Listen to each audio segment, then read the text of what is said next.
தமிழா புதுச்சேரியில் வருகிற 9ஆம் தேதி வாக்குப்பதிவு நடைபெற உள்ளது. இதற்காக பணிகள் 20,000க்கும் மேற்பட்ட அரசு ஊழியர்கள் இரவு பகலாக பணி செய்து வருகின்றனர். மேலும் 20 கம்பெனி மத்திய துணை ராணுவ படையினரும் 28,000 அரசு மத்திய பார்வையாளர்களும் 28 மத்திய பார்வையாளர்களும் இந்த பணியில் ஈடுபடுத்தப்பட்டு வருகின்றனர்.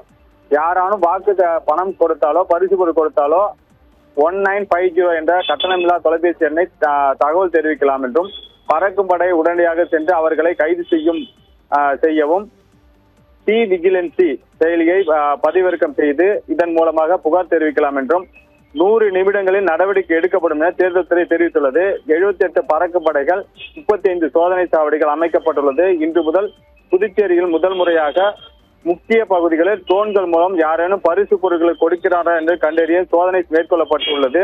புதுச்சேரி யூனியன் பிரதேசத்தில் 30 தொகுதியிலும் ஆன்லைனில் ட்ரோன்கள் ஆளில்லா ட்ரோன்கள் கண்காணித்து தொடங்கப்பட்டுள்ளது. ட்ரோன்கள் அளித்த தகவல்படி மண்ணாடிப்பட்டு தொகுதி திருக்குமர் பகுதியில் சிறப்பு நிர்வாகம் நடுவர் குமரேசன் தலைமையில் பறக்கும் படையினர் சம்பவ இடத்திற்கு விரைந்து சென்று அங்கு தமிழன் 36 வயசு, சிலம்பரசன் 34 வயசு, சக்கரவர்த்தி 30 வயசு ஆகியோரை மூவரையும் பிடித்தனர். மேலும் அவர்களிடமிருந்து 55,000 பறிமுதல் செய்யப்பட்டுள்ளது. மேலும் வாக்காளர்கள் பணம் அளிக்க வரும் வகையில் அவர் கொடுக்கக்கூடாது என்று தெரிவித்துள்ளனர். மங்களம் தொகுதி இதே போல மங்களம் தொகுதியிலும் கிட்டத்தட்ட ட்ரோன்கள் மூலம் கண்காணிப்பு லோகநாதன் தலைமையில பறக்கும் படையினர் கண்காணித்தனர். அங்கு ராஜேந்திரன், சுரேஷ் ஆகிய இருவரும் பிடித்தனர். அவர்களிடம் 11,300 ரூபாயும் பணம் பறிமுதல் செய்யப்பட்டுள்ளது. மேலும் 2 இருசக்கர வாகனம் பறிமுதல் செய்யப்பட்டுள்ளது. ஷர்மிளா.